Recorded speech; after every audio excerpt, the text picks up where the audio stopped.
Okay, I think it's time for us to talk what's going on in the world economy right now. You know, this past few weeks, there's a lot of things that have been happening to the economy with the Silvergate collapse because it's tied to FTX and FTX in itself. Not only that, the Silicon Valley bank collapse. Not only that, the Signature Bank collapse. Not only that, the Swiss bank account, the Swiss bank, all these bank. What does it all mean? I don't know. What does it mean? What is gonna happen in the future when all this thing collapse? What is gonna happen is that what I think is that what they're trying to do is usher in a new kind of currency. What the government want to do is that they want to take your freedom away from you.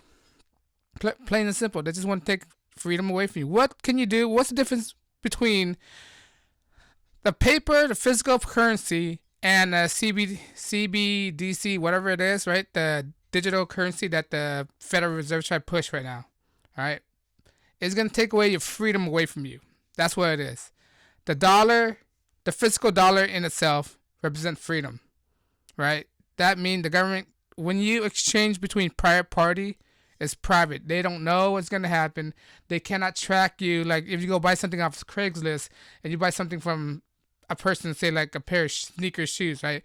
The government can't track you. What the government's trying to do is that they want limit on tracking on your expense and everything. They want to know what you're doing, where you're doing, what you're doing with the money at all costs. They want to say is to prevent like racketeering, direct exchange, and all that stuff, right? Regardless, that's still infringing on our privacy as well, right? I'm not for this. I'm not for CBDC, whatever they want to call it, central bank digital currency. That's what they're trying to do. Not only that, what people don't know about CBDC is that in China right now they have their own form of CBDC, right? But the thing is, when China's CBDC, it have an expiration date, all right, or some kind of. That's the thing with CBDC. They could imply an expiration date, right? Say like if you don't spend, like for example, if they give you $100, right, for food, right, and then and they say, okay, you gotta spend this amount of currency within this time frame. If you don't spend it, it's gone. Okay, so what does that mean? It means that you don't have the ability to save your money no more, right? There's no saving at all. When money have expiration dates, that means you got to spend it immediately, all right? When you're spending money immediately, that means you cannot save wealth. That means there's no more rich people, no more class, no more anything. No, people cannot save any more money to get all the good thing that they want in life, right? That's what's the problem with CBDC. Because it's digital, they could encrypt expiration date on CBDC. All right, that's what people need to understand, that this is not good for you. There might be people that's for it, the proponent of CBDC. Like you're setting yourself up for failure. What, you don't want freedom? How do you not want freedom of your own money? I don't understand that. Wouldn't you want that in life, right? The ability to do whatever we want without the government or any other entity knowing what you do with that money, right? That's what's wrong with CBDC, right? Now going back to this bank failure, right? It's all about Hegelian dialectic. They created problems. They want the people in the uproar, right? Demanding some kind of solution, right? Some kind of solution. Then they come up with the solution, and there you go, enslavement.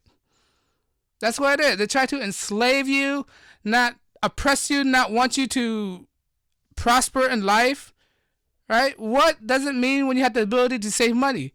When you have the ability to save money, that means there's ability to overcome the oppressors, right? That's what it all means, and they don't want that. That jeopardizing their power. When the government have when the government is irrelevant, what does it mean? When the government's irrelevant, that means we don't need them. That's why they try to create all this much problems so we could need them. With something that we don't need, what does it mean? There's no need for existence, right? If we could survive on our own without the government, what is the point of having government? There's no need. So the government will be useless, and they have to disappear somewhere.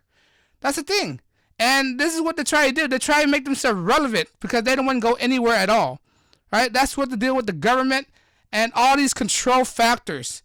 Because when the government's irrelevant, there's no need for them to exist at all. Right?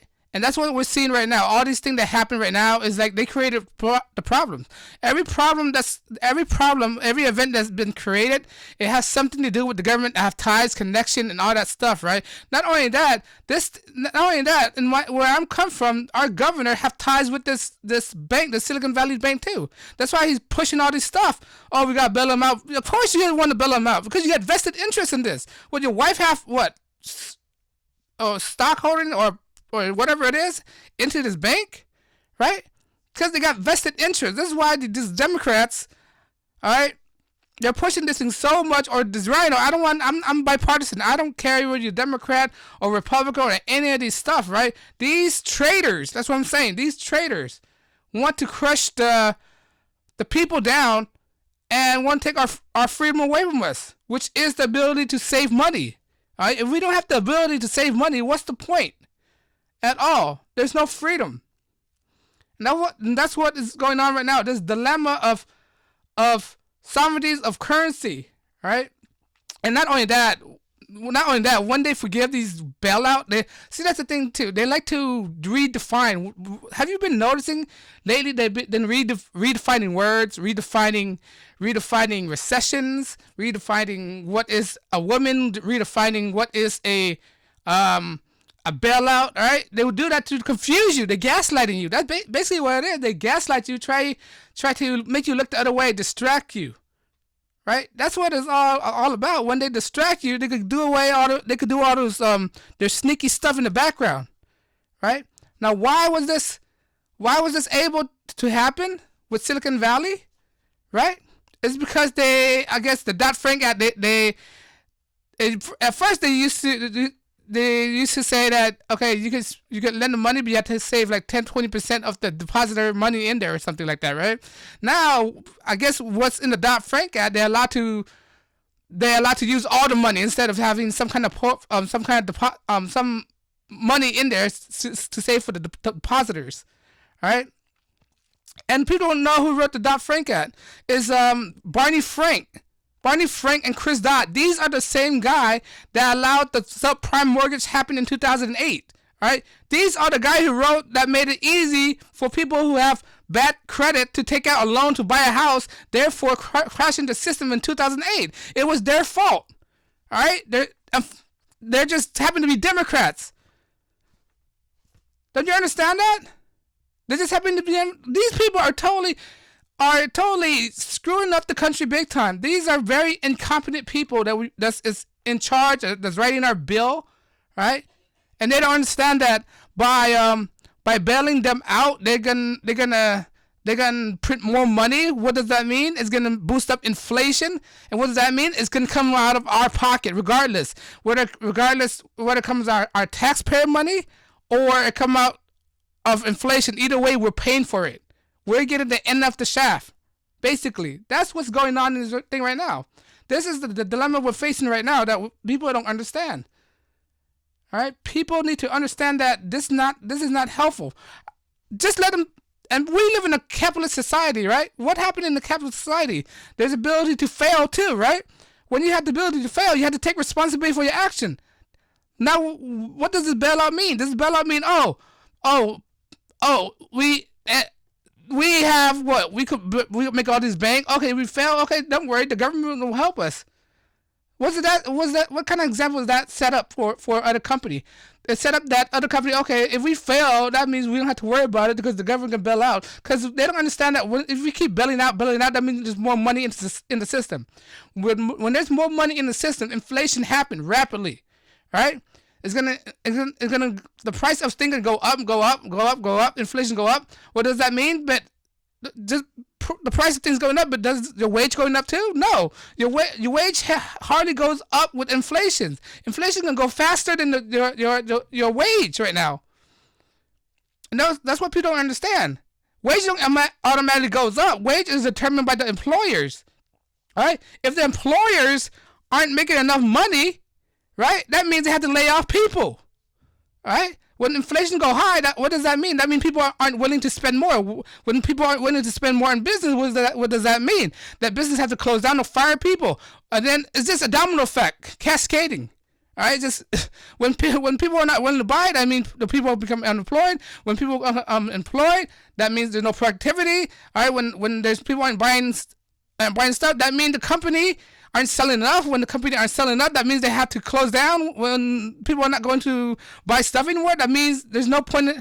That means there's no point for business. Business have to shut down. That leads to end of job. Next thing you know, people are unemployed. It's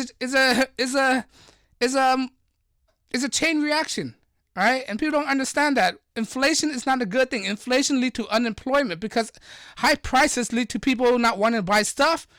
All right, I don't know how many times I repeat myself. It's not a good thing, and that's what we're facing right now. All right, and that's what these bailout means. I'm not for bailouts, Anthony. We should never happen. We should have never bailout in 2008.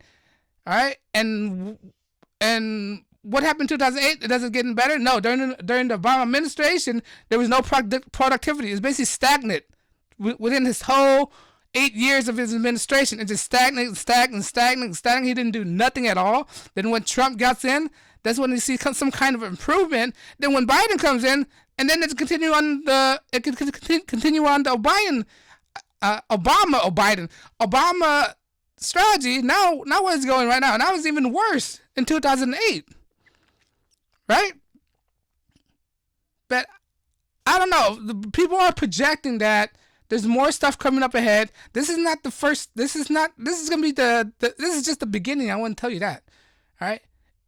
There's a few weeks later. Give a couple more weeks. You're going to see more banks start falling off.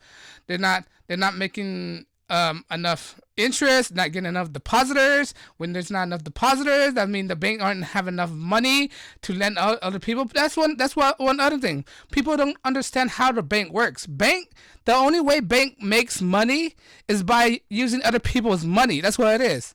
All right, they lend other people's money, and then people are promised to pay the bank back, and the bank generates the interest. That's what they're feeding off of, the interest out of your money. And people don't know that. People think when you put your money in there, your money's always stay there. Not necessarily. All right, when you put your money in there, they lend your money to some other company. And then when you want to get your money back, for instance, you want like $10,000 back, that means you have to call ahead of time and call to make an appointment, say, I want this money back, then come back two weeks later, all right, and then that's when they have their money.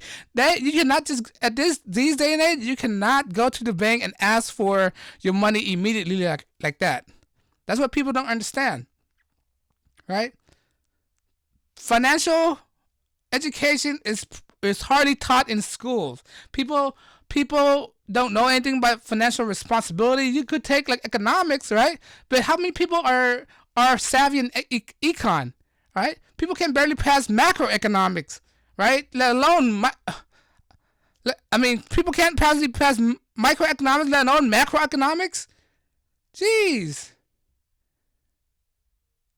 This is why financial education literacy is so important. So you want to know where your money's at. People don't understand that now. They're gonna just panic and go to the bank, right?